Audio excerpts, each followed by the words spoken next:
महापुरुषों के दर्शन कर रहे हैं और साथ साथ महापुरुषों के विचार भी आप लोग श्रवण कर रहे हैं। सदगुरु कबीर साहब कहते हैं कि बहु बंधन से बांधिया एक बिचारा जीव, की बल छूटे आपने कीर छुड़ावे देव।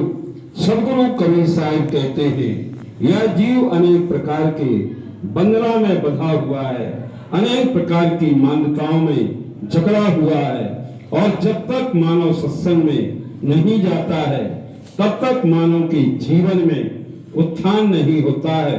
सदगुरु कबीर साहब का उद्घोष है कि नीर छील का करे निवेरा, कहाँ कबीर सोई जन मेरा। सदगुरु कबीर साहब कहते हैं दूध और पानी मिला हुआ है, परंतु जो व्यक्ति पानी को छोड़ करके दूध को ग्रहण करते हैं कि साल साल को गहिरे थोथा दे उड़ाए, कि साधु ऐसा चाहिए जैसा शुभ स्वभाव और साल साल को गहिरे और थोथा दे उड़ाए। क्योंकि सही तरीके से मानव के जीवन में हिम्मत आती है। तो सदगुरु कबीर साहब कहते हैं कि मन के हारे हार है और मन के जीते जीत, कहीं कबीर हरि पाइए मन ही के प्रतीक। सदगुरु कबीर साहब कहते हैं जो मन से हिम्मत हार जाते हैं वो अपने घर से भी बाहर नहीं निकलते हैं, परंतु हिम्मत वाले व्यक्ति ही आगे बढ़ते हैं। हिम्मत मर्दा तो मदते खुदा।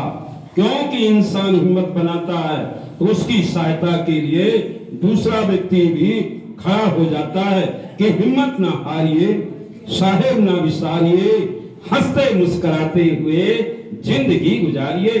हंसते मुस्कुराते हुए जीना जिनको आ गया, टूटे हुए दिलों को सीना जिनको आ गया, ऐसे देवताओं के चरणों को पखारिए, इनकी तरह नेक बनके जिंदगी गुजारिए।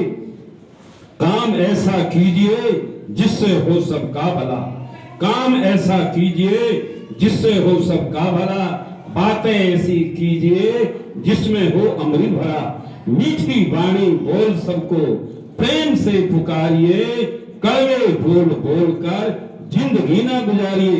सब तो सदगुरु कबीर साहब का उद्घोष है कि ऐसी वाणी बोलिए कि मन का आपा खोए, औरन को शीतल करे और आपो ही शीतल होए। सदगुरु कबीर साहब कहते हैं मानव को ऐसी वाणी का प्रयोग करना चाहिए जिससे अपने को भी शांति मिले और दूसरों को भी शांति मिलनी चाहिए, और जिसकी वाणी में मधुरता होती है पराये व्यक्ति भी उसके अपने बन जाते हैं, और जिसकी वाणी में कठोरता होती है उसके अपने भी पराये बन जाते हैं। सत्संग आपको दिशा देता है, सत्संग आपके दिल जीवन में बदलाव लाता है कि हम सुधरेंगे तो युग सुधरेगा, हम सुधरेंगे तो युग सुधरेगा, हम बदलेंगे तो युग बदलेगा। क्योंकि पहले सुधार अपना करना है। तभी तो कबीर साहब ने कहा है कि बाजन दे बाजन तरी, तू कल कुहकुई मत छेड़, तुझे वीरानी क्या पड़ी तो अपनी आप निवेड़। सदगुरु कबीर साहब कहते हैं कि हे मानव तू अपने अंदर का निवेड़ा कर ले और तुझे अपना मार्ग को तय करना पड़ेगा। क्योंकि सभी मानव का अपना अपना लक्ष्य होता है, परंतु इंसान दुख की घड़ी में ही गुरु और परमात्मा को याद करते हैं। तभी तो कबीर साहब ने कहा कि दुख में सुमरन सब करें और सुख में करे ना कोई, और जो सुख में सुमरन करे तो दुख काहे को होए। और सुख में सुमरन ना किया और दुख में किया ना याद, कहाँ कबीरता दास की फिर कौन सुने फरियाद। फिर उसकी फरियाद सुनने वाला कोई नहीं होगा। जैसे एक सेठ जी थे और उनके कपड़े की दुकान थी और उनके दुकान पर उनके गुरुजी आए, तो सेठ जी ने उठ करके गुरुजी को प्रणाम किया और सेठ जी ने पूछा कि गुरुजी मैं आपकी क्या सेवा करूं।